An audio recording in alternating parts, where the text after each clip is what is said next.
আসসালামু আলাইকুম সুপ্রিয় দর্শক, এইমাত্র পাওয়া ঘূর্ণিঝড় ও দানবীয় বজ্রসহ বৃষ্টিপাতের ভয়ানক আপডেটে আপনাদের সকলকে জানাই আন্তরিক শুভেচ্ছা ও অভিনন্দন।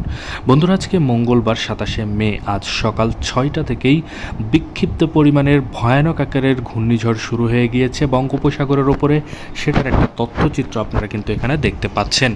এই ভয়ানক ঘূর্ণিঝড়ের প্রভাবে বাংলাদেশের বেশ কিছু জায়গার ঘরবাড়ির টিন উড়ে যেতে পারে, তার সাথে বড় বড় গাছপালা থাকলে সেগুলি ভেঙে যাবে বলেই আবহাওয়াবিদরা জানিয়েছে। এতটা ভয়ানক পরিমাণের আপডেট রয়েছে আজকের এই ভিডিওতে, তাই দয়া করে সম্পূর্ণ ভিডিওটি দেখবেন এবং আপনি কোন জেলা থেকে আমাদের এই ভিডিওটি দেখছেন সেটা অবশ্যই কমেন্টটিকে জানাতে ভুলবেন না। তাহলে চলুন আজকের এই ভিডিওটি শুরু করা যাক। ভিডিওটি শুরু করার আগে ছোট্ট একটা রিকোয়েস্ট, আপনি যদি আমাদের চ্যানেলে নতুন দর্শক হয়ে থাকেন তাহলে অবশ্যই আমাদের চ্যানেলকে এখনই সাবস্ক্রাইব করে পাশে থাকা নোটিফিকেশন বেল আইকনটি বাজিয়ে রাখুন বাংলাদেশ ও কলকাতার আবহাওয়াটা পূর্বাভাস সবার আগে লেটেস্ট আমাদের এই চ্যানেলেই দেখার জন্য।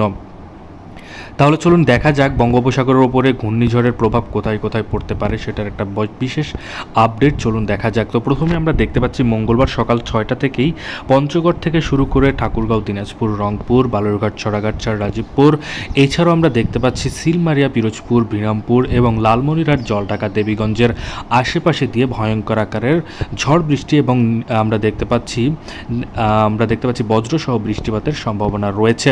এছাড়াও রাজশাহীর বেশ কিছু জায়গাতে কালোযুক্ত মেঘলা আকাশ থাকতে পারে। এছাড়াও ছিটাফোঁটা বৃষ্টির সম্ভাবনা রয়েছে সকাল থেকে। এছাড়াও আমরা দেখতে পাচ্ছি মঙ্গলবার 6টার দিকে কলাপাড়া থেকে শুরু করে মাথাবেড়িয়া, লালমোহনের আশেপাশেও কিন্তু একই ধরনের আপডেট রয়েছে। এছাড়াও ঘূর্ণিঝড়ের প্রভাব এই অঞ্চল থেকে পড়তে পারে। এছাড়াও আমরা যদি দেখি হলদিয়া, গঙ্গাসাগর, জালেশ্বর, বালাসরের আশেপাশে কিন্তু এই ঘূর্ণিঝড়ের প্রভাবটি পড়বে প্রথমে সকাল থেকে। এছাড়াও দুপুর 1টার পর থেকে বাংলাদেশ ও কলকাতার বেশ কিছু জায়গাতে এর প্রভাব পড়বে। যেমন প্রথমে আমরা দেখতে পাচ্ছি খুলনা, বরিশাল, কলাপাড়া, চট্টগ্রাম, মহেশখালী, টেকনাফের আশেপাশে দিয়ে এই ঘূর্ণিঝড়ের প্রভাবটি পড়বে। এছাড়াও কলকাতার 24 পরগনা, ওড়িশা অঞ্চল এবং উপকূলীয় অঞ্চলের সমস্ত জায়গায় কালবৈশাখী ঝড়ের মতো কালো মেঘ থাকবে। এছাড়াও ঝড় বৃষ্টি হবে। এছাড়াও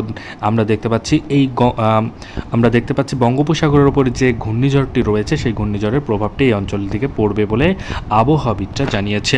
এছাড়াও আমরা যদি সন্ধ্যে 6টা-7টার দিকে যাই তাহলে সন্ধ্যে 6টা-7টার দিকে কালাই, রাজশাহী থেকে শুরু করে মেহেরপুর, ঢাকা, কুমিল্লা, বরিশাল, খুলনা, এছাড়াও কলাপাড়া, চট্টগ্রাম, মহেশখালী, টেকনাফ এবং দিঘিনালা, খাগড়াছড়ির আশেপাশে দিয়ে ঝড় বৃষ্টির তাণ্ডব চালাবে বলেই আবহাওয়াবিদরা জানিয়েছে। এই ছিল বাংলাদেশ ও কলকাতার আবহাওয়াটা পূর্বাভাস। আগামীকাল ভয়ঙ্কর আকারের যে ঘূর্ণিঝড়টি রয়েছে বঙ্গোপসাগরের ওপরে সেটির প্রভাব কিন্তু বাংলাদেশ ও কলকাতার বেশ কিছু জায়গাতে পড়বে আরও ভয়ানক আকারের। সেই আপডেটগুলি দেখার জন্য অবশ্যই আমাদের চ্যানেলকে সাবস্ক্রাইব করে সাথে থাকবেন। ধন্যবাদ সবাইকে ভিডিওটি সম্পূর্ণ দেখার জন্য।